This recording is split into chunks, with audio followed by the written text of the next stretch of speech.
આજે ગઢડા મુકામે મૂળી તાલુકાની આગામી ચૂંટણીના આયોજન માટે એક ખેડૂત સભાનું આયોજન કરેલું હતું। એમાં મહત્ત્વના કાર્યકર્તાઓ અને ખેડૂતો બહોળી સંખ્યામાં પધારેલા હતા।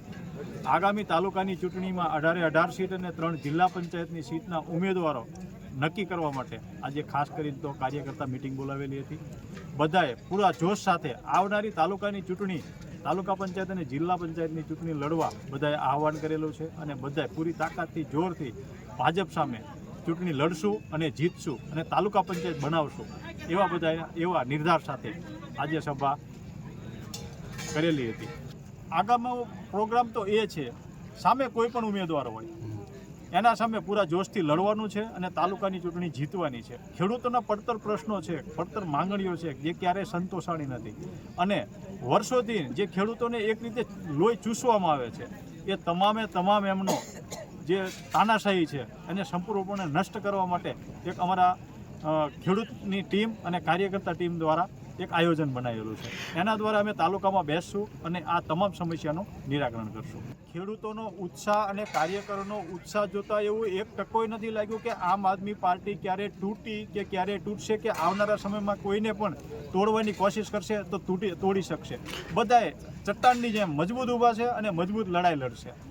આ તો જાતિવાદનું ગણિત વર્ષોથી બીજેપી લડે છે, આમાં કોઈ જાતિવાદનું ગણિત જ નથી। એક લડાયક યોદ્ધા છે શામજીભાઈ, જે પોતાની જવાબદારી સંપૂર્ણ નિષ્ઠાથી નિભાવશે, એના આધારને ધ્યાને રાખી અને એમને નિયુક્ત કરવામાં આવે છે।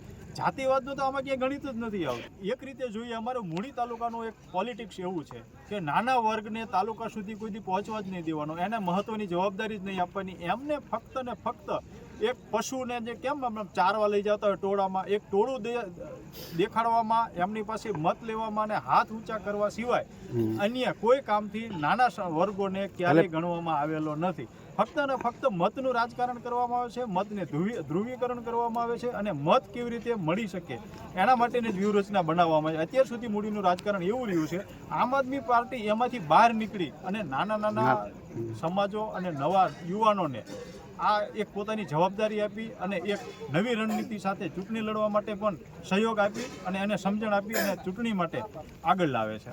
આજરોજ મૂળી તાલુકાના ગઢડા ગામે મૂળી તાલુકાના 54 ગામમાંથી આમ આદમી પાર્ટીના જાબાઝ કાર્યકર્તાઓ અને ખેડૂતો અને યુવાનો આજે ગઢડા ગામે એક મિટિંગ યોજી અને આ મિટિંગના માધ્યમથી દરેક લોકોએ સાથે મળી ચર્ચા વિચારણા કરી અને તમામ લોકોએ અમને એક એવી બાંહેધરી આપવામાં આવી કે આવનારી તાલુકા પંચાયત અને જિલ્લા પંચાયત મજબૂતાથી લડી લેવાના મૂડમાં અમે બધા સહી અને આપ પણ આગળ વધો। આવી રીતે દરેક ગામે જઈ હું, અશોકભાઈ, વિયાભાઈ અને અમારી આખી ટીમ આવનારા સમયમાં દરેક ગામે જઈ કાર્યકર્તાઓને હોંસલો પૂરો પાડી આમ આદમી પાર્ટી દ્વારા આવનારી તાલુકા પંચાયત અને જિલ્લા પંચાયતમાં અમે ખૂબ મજબૂતાથી લડશું અને તમામ લોકોને પણ અમે એ કહેવા માંગીએ છીએ કે આવનારી તાલુકા પંચાયતમાં આમ આદમી પાર્ટીને દરેક લોકો સપોર્ટ આપે